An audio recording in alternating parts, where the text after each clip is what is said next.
സ്കിന്നിലും ബോഡിയിലും ഒരുപാട് ചേഞ്ചസ് വരുന്ന ഒരു ആൻറ്റി ഏജിങ് പ്രോഡക്റ്റാണ് ഫ്ലാക്സ് സീഡ്. എല്ലാവർക്കും അറിയാം.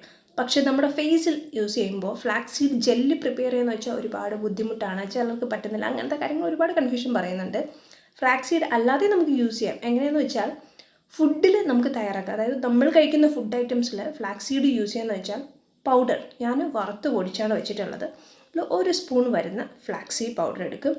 ഒന്നുകിൽ നിങ്ങൾക്ക് എന്താ പറയുക, ഡെസേർട്ട് ഐറ്റംസ് എടുക്കാം, സ്മൂത്തീസ് യൂസ് ചെയ്യാം, സലാഡ് ഐറ്റംസ്, ഇതിലെല്ലാം വേണമെങ്കിൽ മിക്സ് ചെയ്ത് കഴിക്കാം. ഡെയിലി 1 സ്പൂൺ മതി.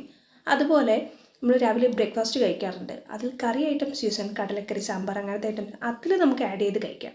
ഇങ്ങനെ ഈസി ആയിട്ടുള്ള കാര്യമാണ് പറയുന്നത് കേട്ടോ. ഇങ്ങനെ നമുക്ക് യൂസ് ചെയ്യാം. അതേമാതിരി നമ്മൾ സ്കിന്നിൽ യൂസ് ചെയ്യുമ്പോൾ ഈ പൊടിച്ച് വെച്ചിട്ട് പൗഡർ ഉണ്ടല്ലോ, ഇത് 1 സ്പൂൺ എടുക്കുക. കുറച്ച് അരിപ്പൊടിയുടെ ഇമ്പോർട്ടൻസ് അറിയാം. കൊറിയൻ എന്താ പറയുക, സ്കിൻ കെയർ റൂട്ടീനിൽ വരുന്നൊരു സാധനമാണ് അരിപ്പൊടി. അതേമാതിരി ആൻറ്റി ഏജിങ്ങിൽ വരുന്നൊരു സാധനമാണ് നമ്മുടെ ഫ്ലാക്സ് സീഡും.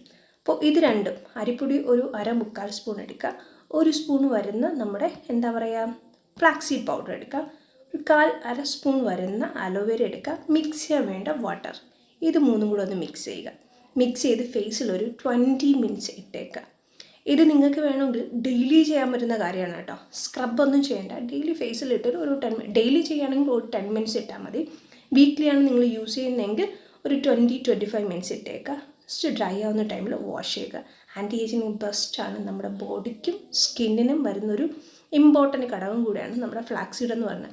നിങ്ങൾക്ക് നോക്കിയാൽ അറിയാം ഫ്ലാക്സ് സീഡിൽ എന്തൊക്കെ ഗുണങ്ങളുണ്ട്, എങ്ങനെ യൂസ് ചെയ്യണം, പല ട്രിക്കുകളുണ്ട് കേട്ടോ. Seed items, sunflower seed, flax seed, അങ്ങനത്തെ എല്ലാം ഇമ്പോർട്ടൻ്റ് ആയിട്ട് വരുന്നത് നമ്മുടെ സ്കിന്നിനും ബോഡിക്കും ഹെയറിനും എല്ലാത്തിനും നെയിലിനും ഒക്കെ ഇമ്പോർട്ടൻ്റ് ആണ്. ഡെയിലി നമുക്ക് സ്കിൻ കെയർ റൂട്ടീനിൽ യൂസ് ചെയ്യാൻ പറ്റുന്ന ഒരു ഐറ്റം കൂടിയാണ് ഇതെന്ന് പറയുന്നത്. മനസ്സിലല്ലോ എന്തൊക്കെ വേണ്ടതെന്ന്? ഒത്തിരി ഇൻഗ്രീഡിയൻസ് ഒന്നുമില്ല, കുറച്ച് കാര്യമുള്ളൂ.